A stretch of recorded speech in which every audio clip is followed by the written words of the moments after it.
Bienvenidos, vamos a ver ahora operaciones básicas. En actividades prácticas vamos a estar viendo las soluciones para los temas de introducción y también de dimensión y sistemas.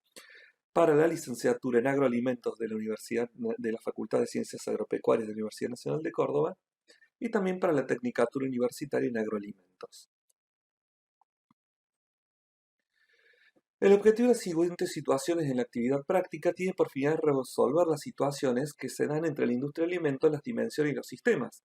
Nosotros sabemos que las operaciones básicas son componentes fundamentales en la industria de los alimentos y eso lleva a que las particularidades de la producción de alimentos tengan que evaluarse el contexto para que ocurran esas operaciones, las dimensiones y los sistemas que van a estar involucrados, con el fin de poder entender estas particularidades en la operación de alimentos, todo dentro de un contexto relacionado con dimensiones y con sistemas.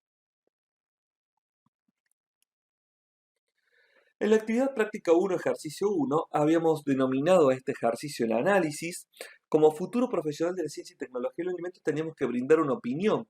¿Y sobre qué era? Era sobre un inversor que, bajo el marco que se puede cerrar entre la Unión Europea y el Mercosur, él quería invertir en la producción de lo que es puré de tomate, salsas de tomate, para poder comercializar en Europa.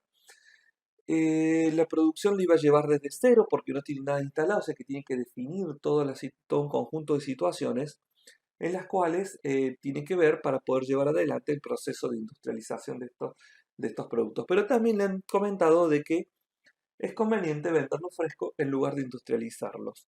Ahora, nosotros tenemos que brindar cuáles son los requisitos combinados que se deben tener en cuenta para la realización del proceso industrial que él tiene en mente, que este inversor tiene en mente. Tenemos que decir cuáles son los requisitos que se tienen que combinar para que se pueda llevar a cabo un proceso industrial.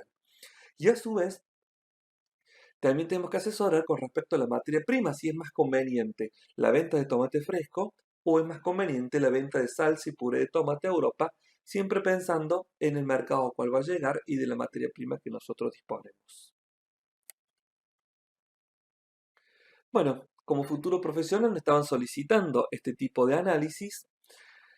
Los requerimientos de ciencia y tecnológica ya se encuentran debido a que se plantea una salsa o puré de tomate convencional, por lo cual es algo que ya existe en el mercado, que ya hay máquinas y equipamientos tecnológicos que son adecuados para su elaboración, y también se dispone de capital monetario porque es un inversor, o sea, ya sea que lo haga por medio de financiación a través de la dirección de financiamiento que tiene, a través de la dirección de finanzas, o que lo hagan con capital propio a través de los recursos propios generados, ya sea capital monetario o algunas letras de cambio, etc. Entonces, él ya tiene el dinero. Y también hay requerimientos de ciencia y tecnología, así que se cumplen esos dos. Entonces, ¿qué es lo que necesita evaluar?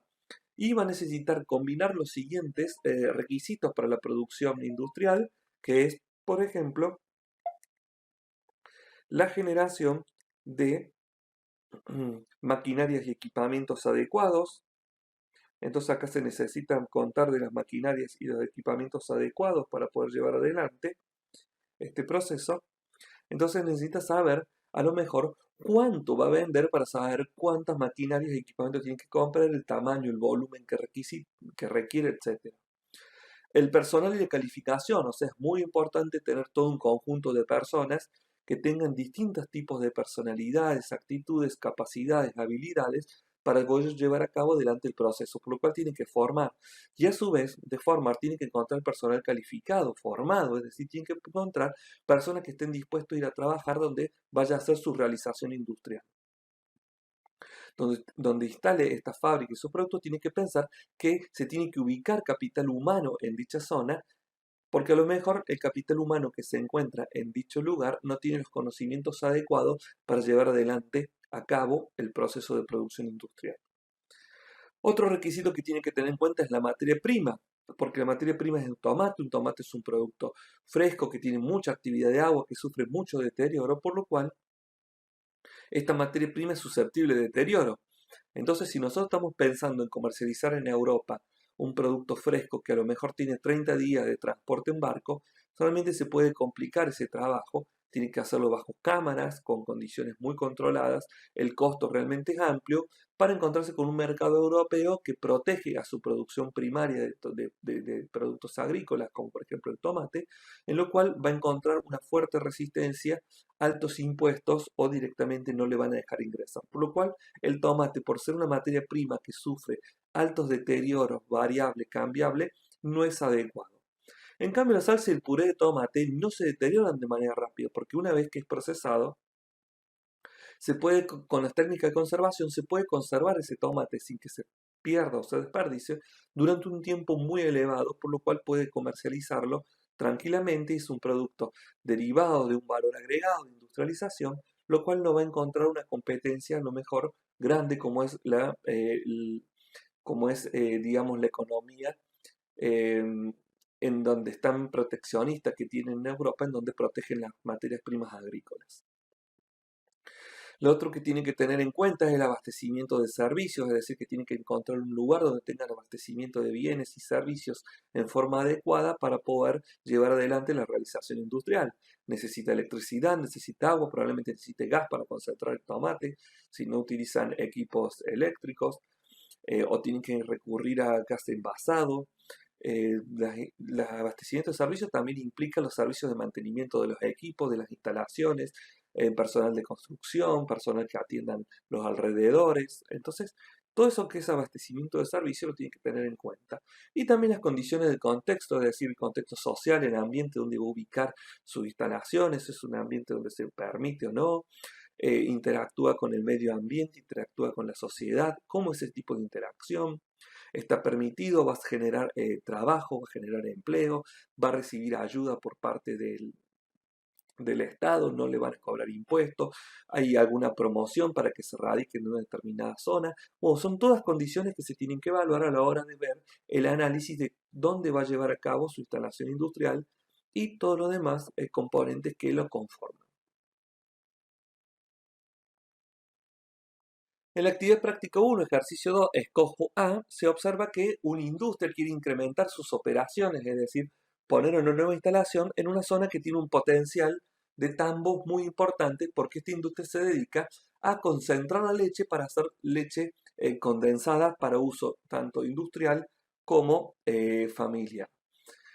Entonces está observando y observa un mapa que en la región de Córdoba hay una región de Tambo, en Santa Rosa de Río Primero, el departamento de Río Primero, que quiere instalar sus tambos ahí y quiere ver de explotar su zona y necesita instalar una fábrica.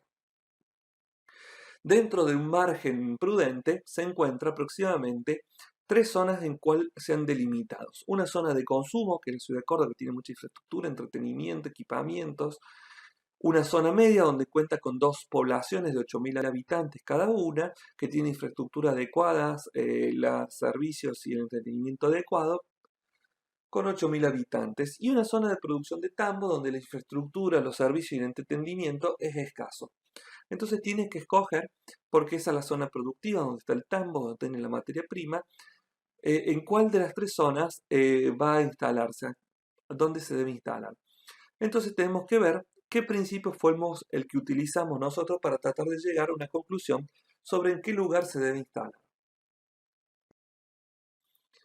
Bueno, acá vemos que basado en el principio de la ubicación en dimensiones óptimas del establecimiento y que el alimento es un concentrado, es decir, menos contenido de agua, se determina que la zona de consumo no es apta debido a la lejanía de la zona de tambos, por lo que se transporta mucho contenido de humedad en el producto y de esa manera se incrementan los costos. Es decir, si yo instalo mi fábrica en la zona de consumo, voy a tener que transportar leche directamente desde la zona de Tambos hasta la ciudad de Córdoba.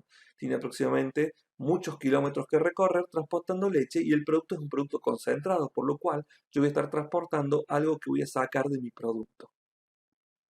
Entonces no serían condiciones adecuadas que se pueda realizar la instalación industrial en la zona de consumo, por más que tenga capital humano, infraestructura, servicio, equipamiento y entretenimiento en exceso, sino que tiene que realizarlo en un lugar donde los costos se acomoden a la producción.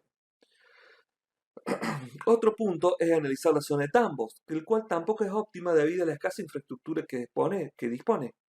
O sea, no tiene la potencia energética suficiente para poder llevar adelante un emprendimiento industrial.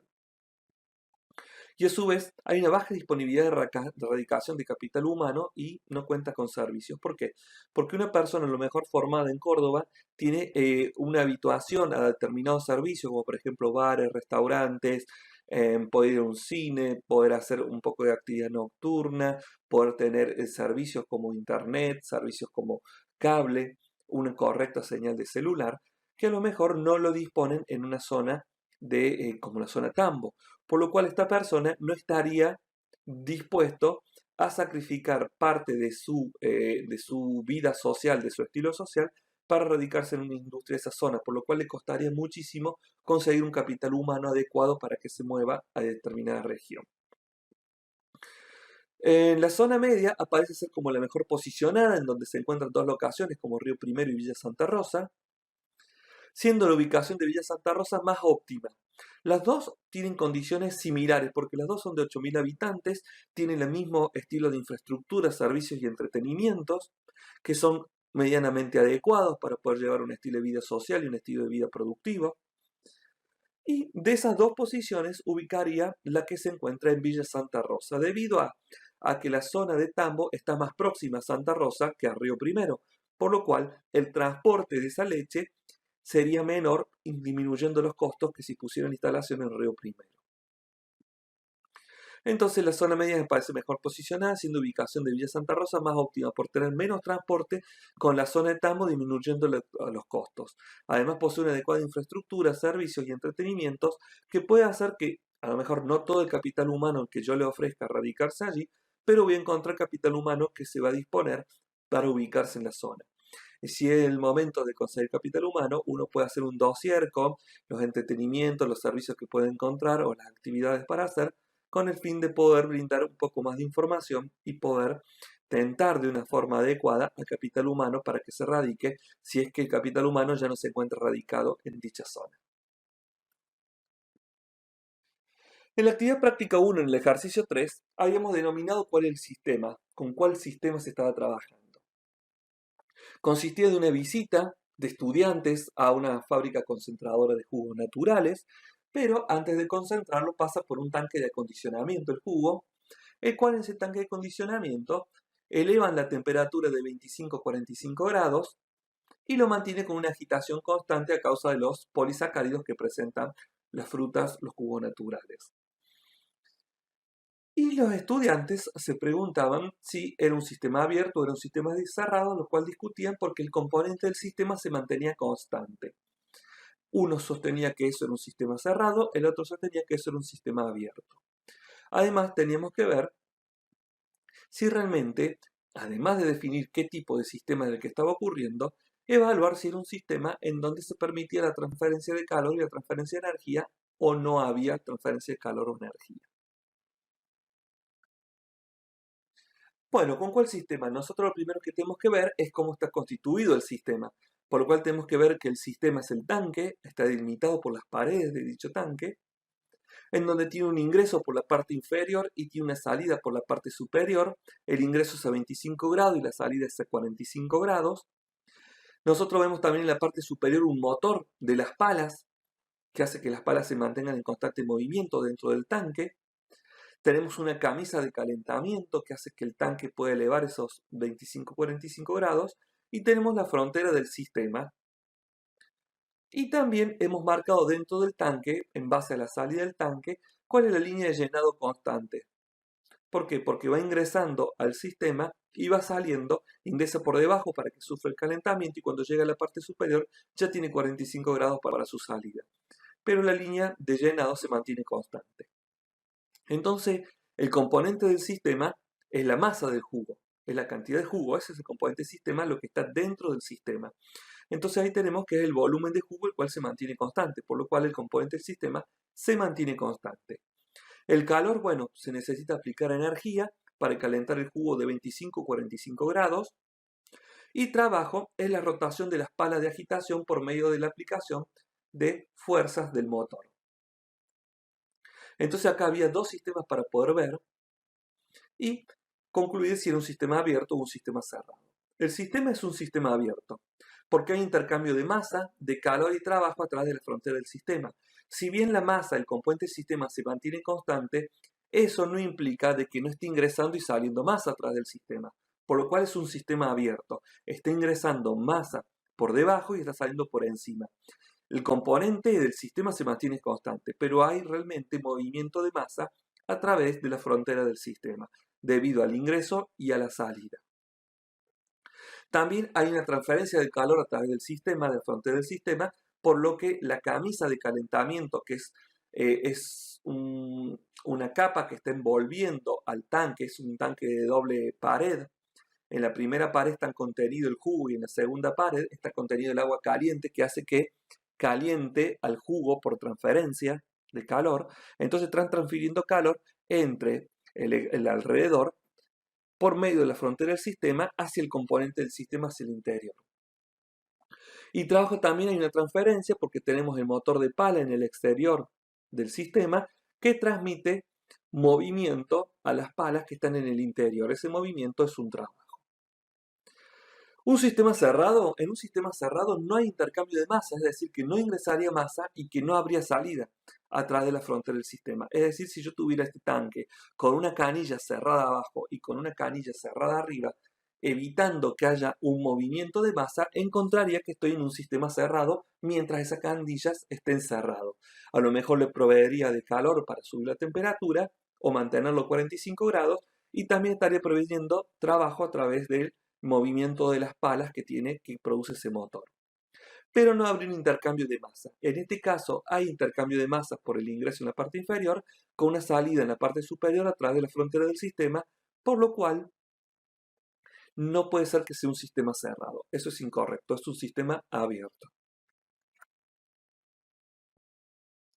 En la actividad práctica 1, en el ejercicio 1.4, nosotros habíamos hablado de la porosidad en el transporte y era una empresa que desarrollaba un sólido. Ese sólido era en forma granular, que ocupaba un gránulo de un tamaño bastante grande.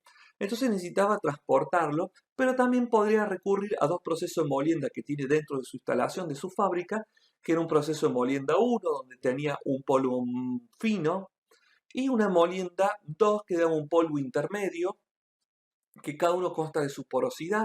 Necesitaba vender 10.000 kilogramos, entonces era importante ver la densidad que ocupaba, porque el transporte se cobraba por metro cúbico, no por peso, entonces necesitaba ver cuántos metros cúbicos iba a ocupar de base a su densidad.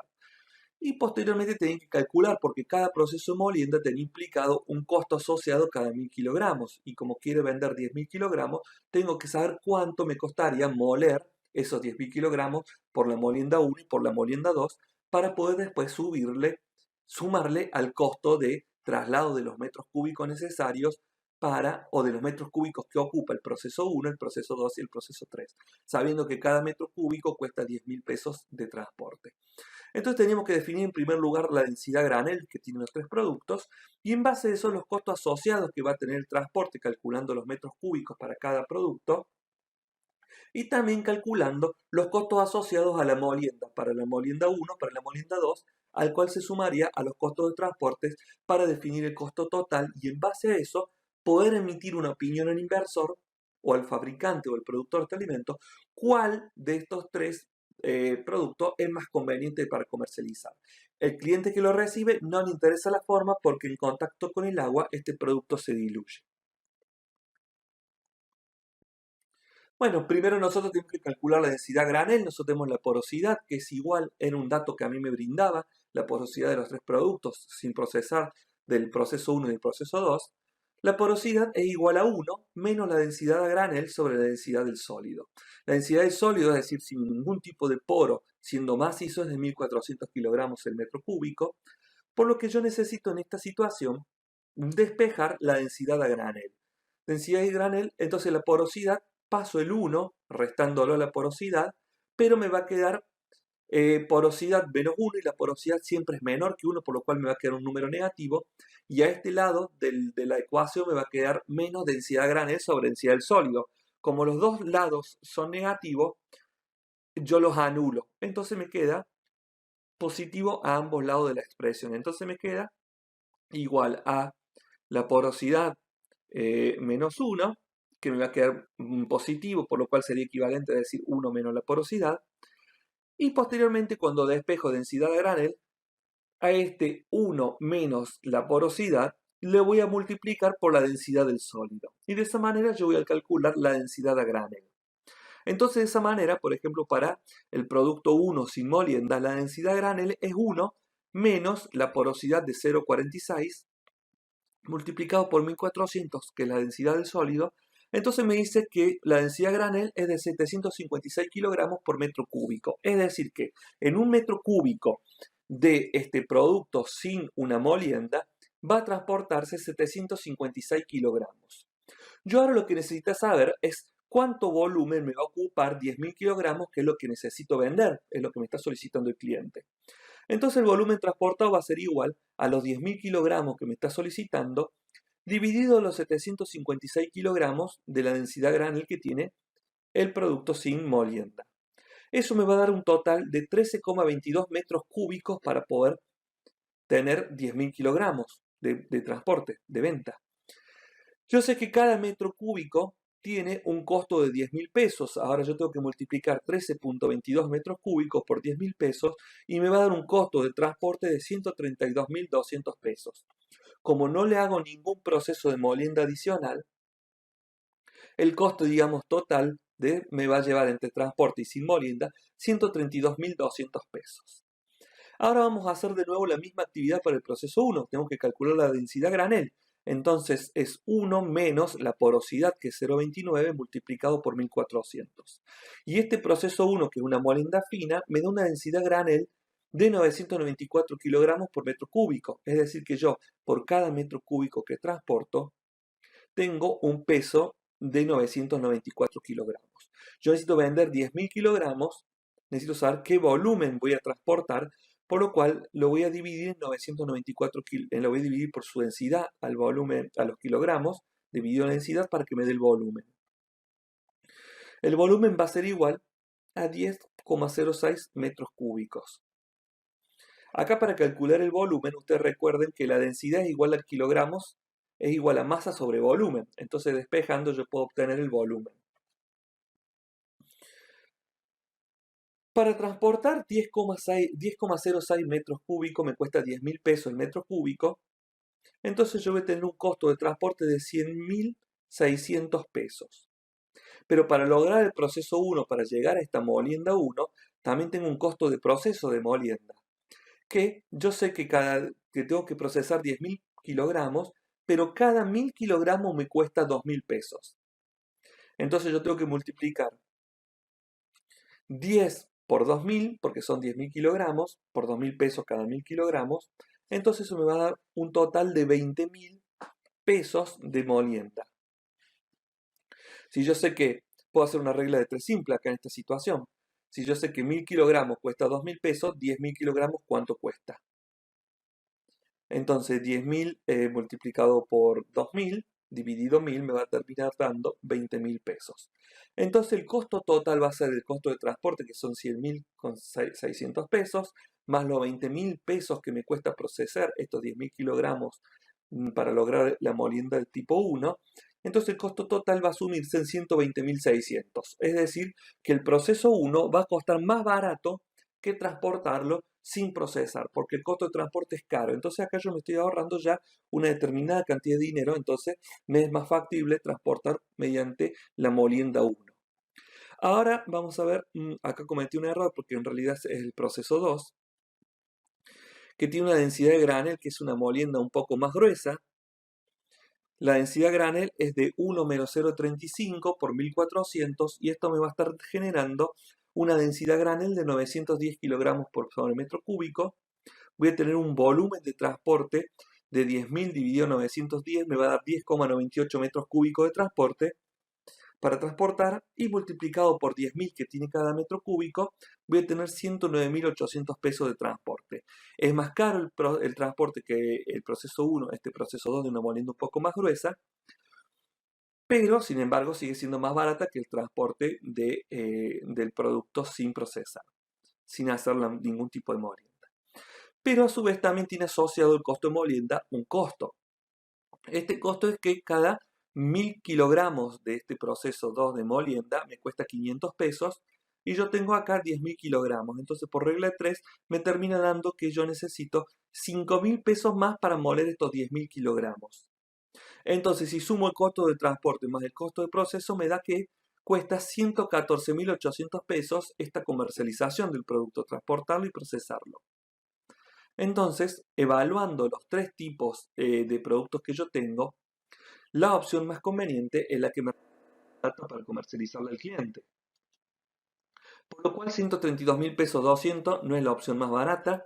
Tampoco el proceso 1, si bien ocupa menos metros cúbicos y menos costo de transporte, es caro el procesado. Cuesta más caro procesar y hacer una molienda tan fina.